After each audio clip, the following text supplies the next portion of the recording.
Hey everyone, my name is Gamer Corey and welcome back to another Red Dead Online video. Now in this video, I basically want to go over some tips and tricks if you guys are a brand new player, and I am playing as my brand new character today.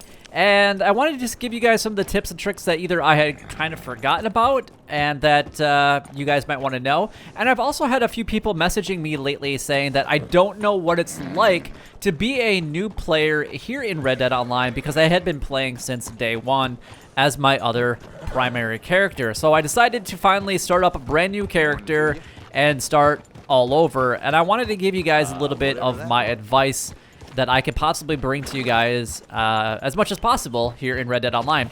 Now, there is obviously a little bit of a grind that kind of goes along with it, and you can see that I really don't have that much money, and I really don't have that much gold. However, I have already purchased the collector bag, and this character isn't even a week old, and it's not like I'm playing it nonstop. I've actually put a timer on this character to say I'm only going to play for an hour each day. And that's all I'm going to do. So what am I going to focus on in that hour so that I can go ahead and make as much money, as much gold, and as much XP here in Red Dead so that I can level up, so I can eventually get better horses, better saddles, better, you know, more money and things like that. So there's a couple things that I really want to kind of talk to you guys about here in today's episode. The first one is I forgot how mushy and squishy your character actually is at the very beginning. Now, you can see that my bars here, we got health, stamina, and also our Deadeye. And, you know, when you play for so long, you kind of forget about that. Now, these are obviously very, very important. I'm going to tell you guys just a little bit of what you guys can do in order to get those three. Stamina, you can actually already see that I've actually already got completely filled out. It's maxed out already on a brand new character. And that's literally because when I'm playing, I run around all the time, and that's actually all that you have to do in order to get your stamina increased. I can't get any better because I have the best option. Now, that one is the easiest, by far the easiest to complete because, well, at least for me, I'm constantly running around, and especially in like the very beginning of the tutorial missions and doing maybe even a couple of the Land of Opportunity missions, helping maybe a friend sell their camp or do a bounty mission, whatever it might be.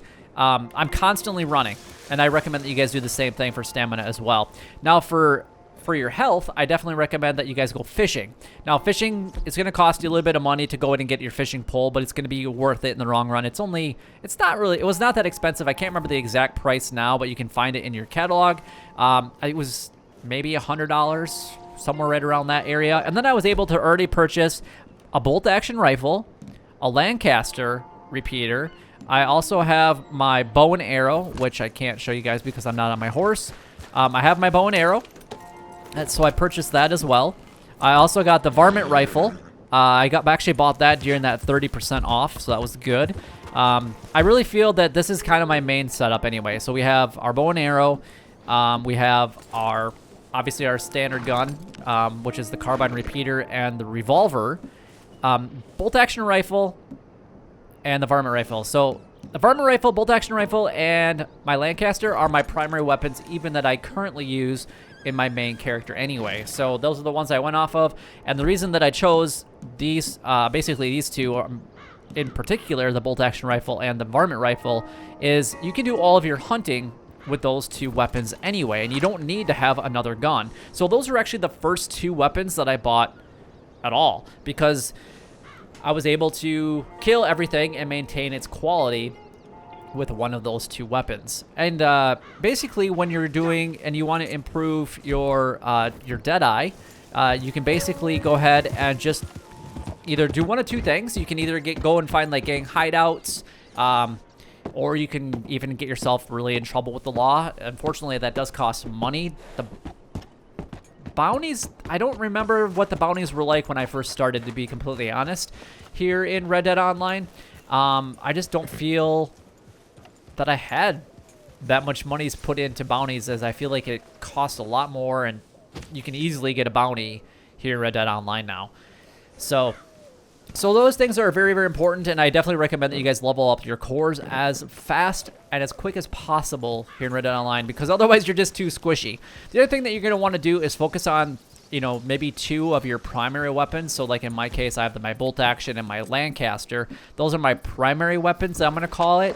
And then you're going to want to all go ahead and upgrade those as much as possible. Now, I'm not saying put gold or, you know, a different variant on them. I'm saying upgrade them. I'm talking about the rifling. I'm talking about the sight.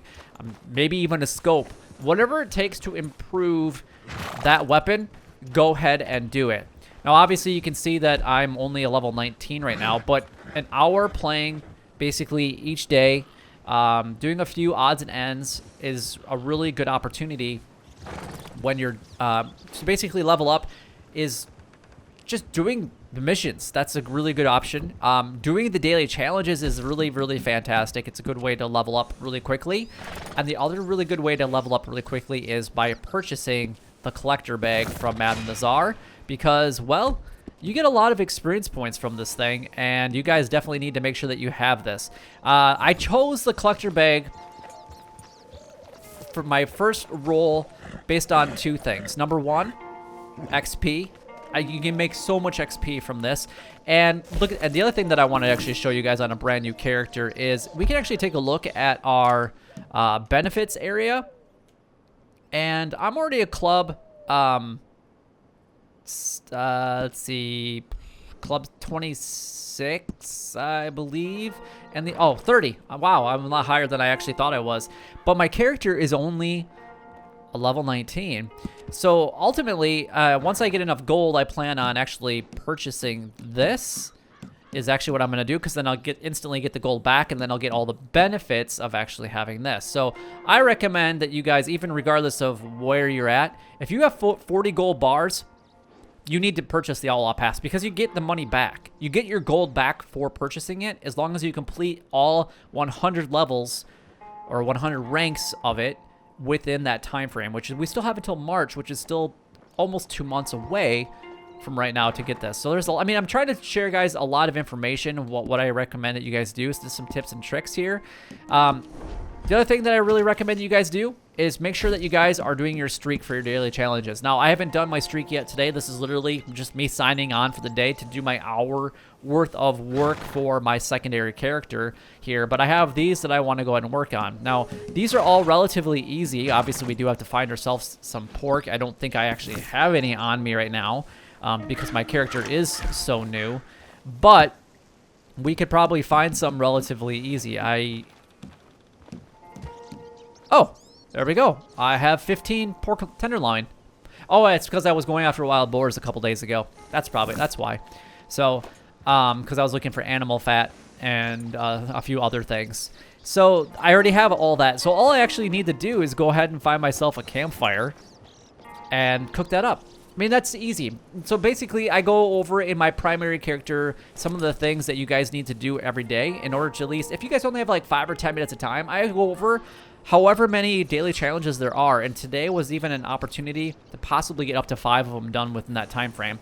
Just to let you guys know, I completed all of them on my primary character, and it took me 40 minutes, I think, to get all of them. And then I did a couple of even the role daily challenges. So it can be done very, very quickly. So, and the other thing that's really nice is once you start ranking up, especially with your roles, is you have, these will actually continue your streak as well.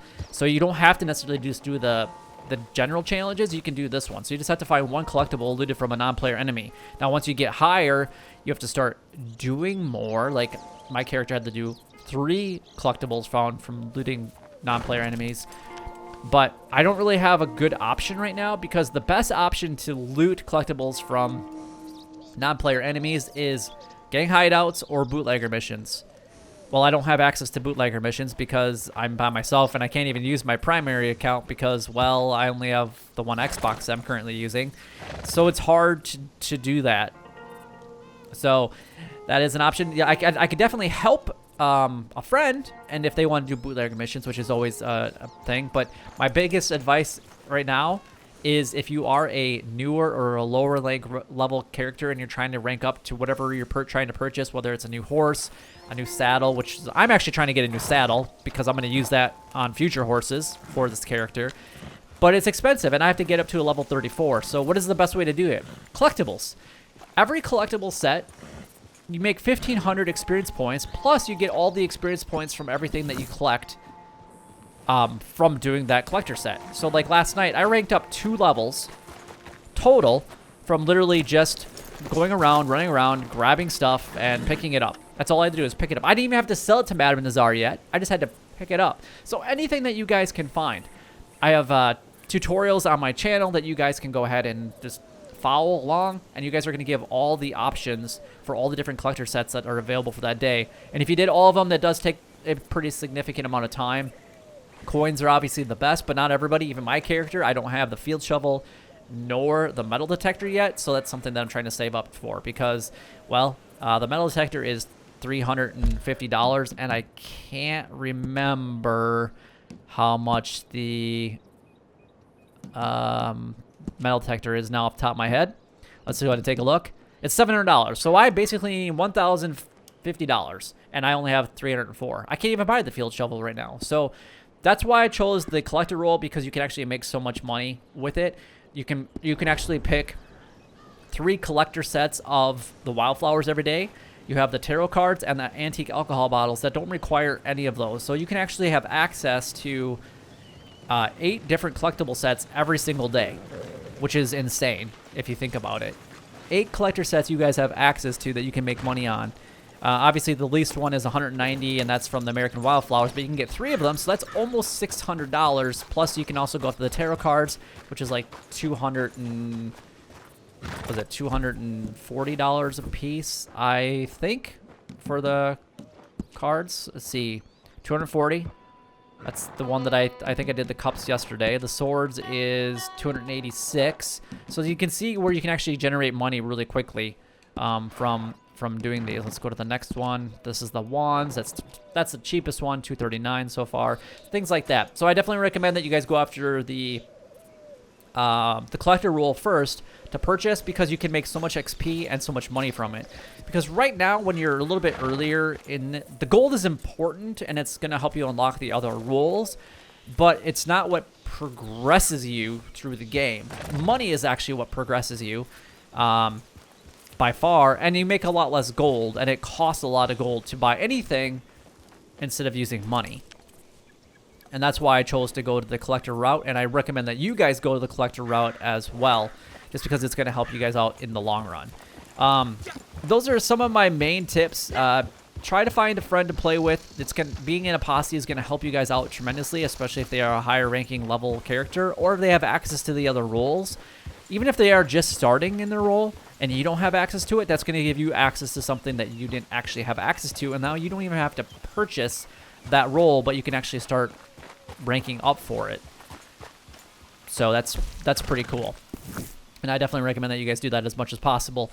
But again, I have videos every single day that tell you guys the collector sets for all of Madame Nazar's locations. I'm still working on them. I'm actually using George to finish the ones that I haven't finished yet, just because I've been uber busy lately. And then I also go over the daily challenges, so you guys can know where all the daily challenge things and items and places that you guys need to go for the best ways to actually get this done.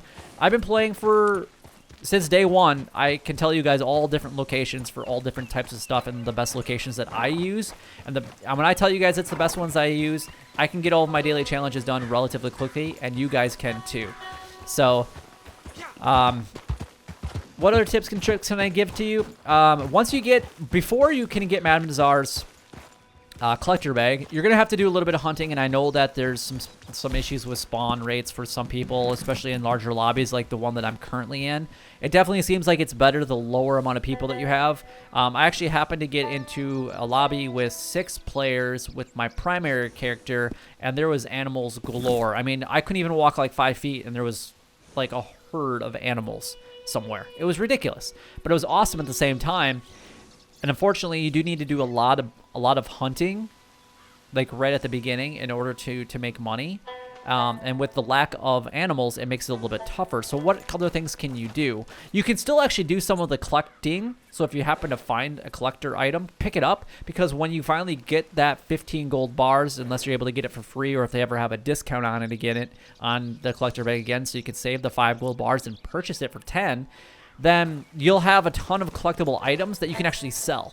And you can carry 10 of each item. So if you do a whole bunch of collecting and you're not really making money, then all of a sudden you're doing the daily challenges and you're actually earning gold, and then all of a sudden you get access to the collector bag. All of a sudden now you have 10 sets of everything that you can sell. I mean, obviously not the arrowheads or the coins, because you're not going to have access to the field shovel and the metal detector yet, because you actually have to be a collector in order to even purchase those. But you can make a lot of money from just collecting them before that. And that's actually what I had started doing with this character. So as soon as I was able to do that, I was able to sell an entire set prior, and then I was able to sell another set pretty much right away after just a little bit more collecting. And that's how I was able to purchase, like I have already, the varmint rifle. I bought, the collector bag. I didn't purchase anything for the collector, but then I know the collector bag is only gold. But I bought the Lancaster. I upgraded the Lancaster. I upgraded the bolt-action rifle. I got the varmint rifle. I got the bow and arrow. I got the fishing rod. I was able to buy some lures and things like that. It's really much of a struggle. But the first thing that I definitely recommend that you guys do is do your cores as quick as possible, because that's going to make you a lot less squishy. The one thing that I've definitely noticed, obviously, with the amount of griefers that have been on Red Dead Online, is they can kill you really, really quickly, especially when you have, one ability card. I have access to it, my secondary one, but it is $50, and it's not $50 that I really want to spend right now. But I might start focusing on the set that I want, and then start at least getting the XP and whatnot for that. I really do want to upgrade Painted Black to Painted Black 2. I just don't have $350 even to do that. I need $350 for the shovel. I need $350 to upgrade to Painted Black, and it's troubling. It's a little tough to kind of focus on what you want to do, but there's lots of different ways to do it, and if you need the money to do it, the collector role is by far the best way to do it. So if you guys are looking for any other tips or tricks, and you guys are a new player or even experienced players, then please leave a comment down below, and I can definitely make a future video like this for you guys. But hopefully you guys did enjoy it. If you guys found it helpful in any way, then don't forget to like, comment, and subscribe down below. It would help me out a lot and is greatly appreciated. But until next time, YouTube, you guys keep doing what you're doing, because you're already doing it. And you guys, stay gaming.